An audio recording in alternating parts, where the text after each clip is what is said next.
글을 정확히 읽어야 한다라는 이 어떤 하나의 가치만 가지고 계속 아이들에게 정독 습관을 키워줘야 된다라는 생각으로 글을 권하고 계속 그 독서법을 권하면 장기적으로 봤을 때 아이가 얻는 것보다 잃는 게 더 많다라는 말씀을 드리고 싶은 거예요.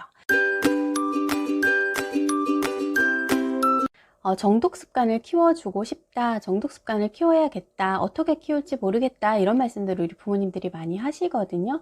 그런데 정독 습관이라는 건 사실 없어요. 정독을 하는 독서 방식은 있지만 정독 습관이라는 건 없거든요. 부모님들이 책을 읽으실 때 혹은 글을 읽으실 때 한번 생각해 보시면 좋겠어요. 저희가 무언가를 읽을 때 모든 글을 다 정독을 하나요? 뭐 계약서라던가 아니면은 뭐 중요한 고지서, 안내문 또는 책을 펼쳤는데 이 책이 너무 좋아서, 서두부터 너무 좋아서 내가 이 책은 정말 한 글자도 놓치고 싶지 않아 라고 생각하실 때 책을 정독을 하시잖아요.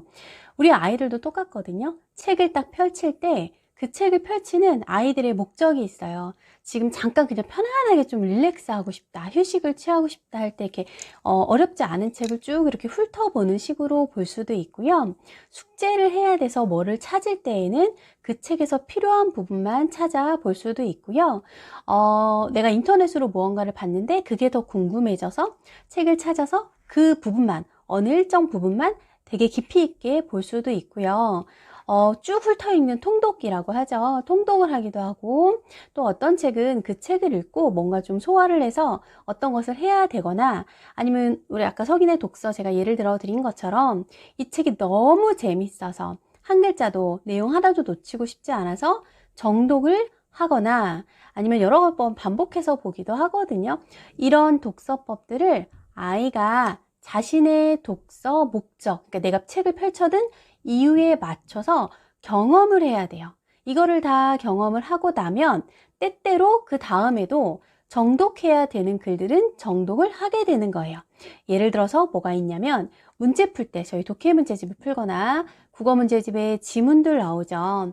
또는 어디 시험 보러 갔는데 시험지에 지문이 있어요. 이런 글들은 저희가 정독을 해야 되잖아요. 그러면 그 목적에 맞게 아이가 또 꼼꼼하게 다 내용과 의미를 이해하면서 읽으려고 노력을 하는 거예요. 이런 식의 여러 가지 경험들을, 독서 경험들을 하고 나서 키워지는 능력을 저희가 독서 능력이라고 해요. 그러니까 책을 내 목적에 맞게 찾는 방법, 목적에 맞는 독서법을 취하고 그 책을 통해서 내가 해야 되는 게 있다면 잘하는 능력, 이게 독서 능력이거든요. 이렇게 해서 독서 능력을 키운 아이들이 갖게 되는, 부수적으로 따라오게 되는 하나의 능력이 있어요. 그게 바로 독해 능력이에요. 자, 그런데 우리가 아이들에게 정독 습관을 키워줘야 된다, 책은 정독해야 돼, 꼼꼼하게 읽어 라고 말을 왜 자꾸 하게 되냐면 우리가 아이들의 독서를 철저하게 학습 독서로만 바라보고 있어서 그래요. 책에 나온 텍스트, 그 글들만 떼어서 그걸 마치 학습지의 지문인 것처럼, 독해 문제집의 그 지문인 것처럼 생각을 하는 거예요. 그러다 보니까 저희도 모르게 아이들에게 책을 계속 꼼꼼하게 읽으라거나 정독 습관을 키워줘야 된다라는 되게 이상한 말을 하는 거고요.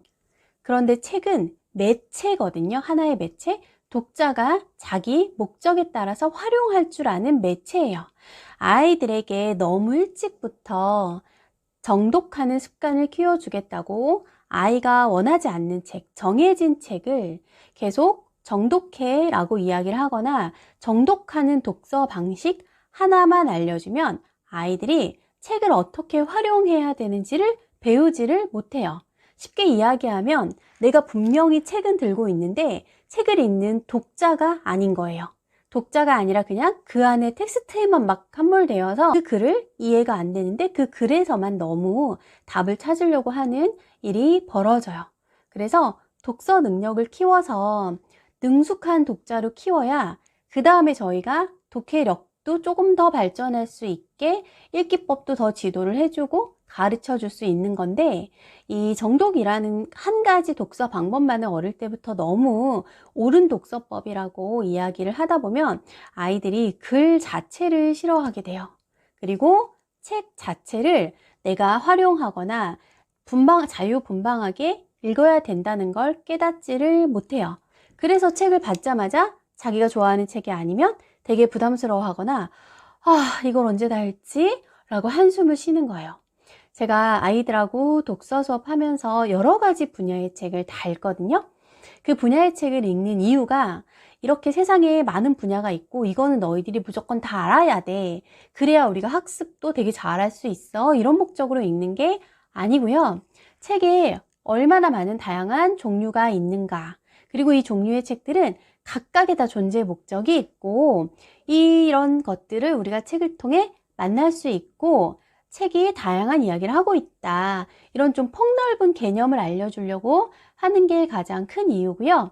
그래서 아이들에게 어떻게 말을 하냐면 이거 중요한 책이니까 꼼꼼하게 다 읽어야 돼.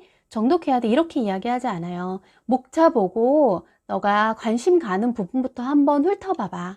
그리고 읽을 수 있는 만큼 읽어봐. 오늘 읽다가 조금 힘들면 멈추고 네가 그 다음에 다시 이 책을 받아들일 수 있을 때 시간을 정해서 그때 읽어봐.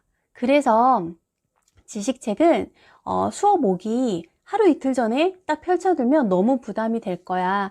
한 일주일 전쯤 또는 시간 조금 더 넉넉하면 2주 전쯤에 한번 이렇게 훑어보고 한번 쫙 훑어보고 조금 그 다음에 또 마음이 가면 목차 보고 읽고 싶은 부분부터 보고 특별하게 순서대로 읽지 않아도 되는 책이라면 읽고 싶은 부분부터 읽어도 되고 읽다가 이해가 안 되면 백과사전에서 찾아보거나 사전에서 찾아보거나 유튜브에서 조금 검색을 하면 이 내용이 더 이해가 될 수 있어. 이런 식으로 책을 읽고 또는 이해할 수 있는 여러 가지 방법들을 자유롭게 제안을 해줘요. 제안을 해주면 아이들이 부담을 좀 덜 느끼고 책은 이렇게 내가 다루어야 되는 거구나. 이걸 배울 수가 있어요. 자, 제가 지금 정독이 필요하지 않다고 이야기를 하는 건 아니에요.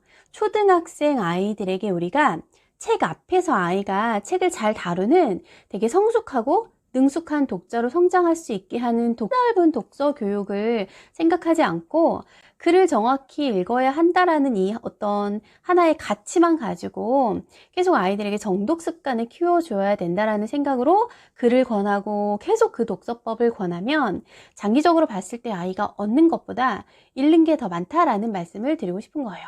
아이들이 책을 읽다 한번 딱 싫어하게 되잖아요. 그 다음부터 모든 게 다 어려워져요. 그리고 한 3학년부터는 저희가 학습 독서라고 해서 비문학 텍스트 또는 문학이어도 학습을 위해서 읽는 글을 읽는 법을 배워야 되거든요. 이거를 배우기 위해서도 그 전에는 아이가 자유롭게 책을 경험을 해볼 시간을 주셔야 그 다음에 학습 독서도 아이들이 거부감을 조금 덜 갖고 함께 배워갈 수가 있어요. 실제로 책을 정말 잘 이해하고 이해력도 언어력도 생각력도 뛰어난 친구들 보면은요 어릴 때부터 막 이것저것 읽는 남독이라고 하는데 그런 남독을 했거나 부모님이 크게 터치하지 않으셔서 부모님이 해주시는 거는 계속 책 공급이라고 제가 항상 말씀드리거든요.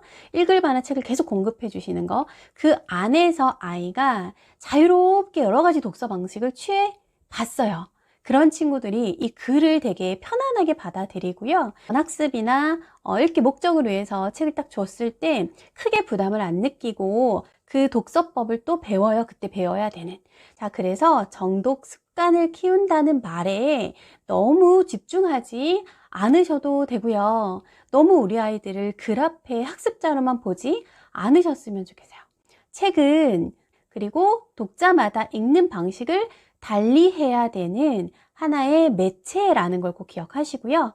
책 앞에 우리 아이는 문제집 풀고 있는 학습자가 아니라 자기만의 독서를 즐기고 있는 독자라는 것을 기억하시면 아마 이 정독 습관을 키워야 된다라는 말에 너무 얽매이시거나 부담을 갖지 않으실 수 있어요.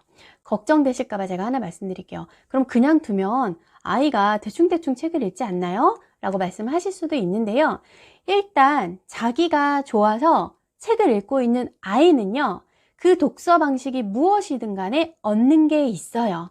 자기가 좋아서 책을 이것저것 막 읽는 과정에서 어차피 다 배우게 돼요. 저희가 그걸 좀 기다려 주어야 되고요. 아주 가끔 정말 이 책은 너무 좋다. 아이와 내가 같이 읽어보고 싶다 이런 좋은 책이 있으면 그런 책은 가족들이 함께 모여서 천천히 읽어가면서 의미도 깨우쳐가면서 하는 그런 독서법을 종종 택해보시는 건 매우 좋은 거예요. 아주 어릴 때부터 마치 책상 앞에서 수험생처럼 막 바른 자세로 모든 글을 막 정독해야 된다. 이거를 너무 아이들에게 주입시키지 않아 주시면 좋겠어요. 그래야 우리 아이들이 글을 부담스러워하지 않고 잘 읽는 사람으로 클 수가 있습니다.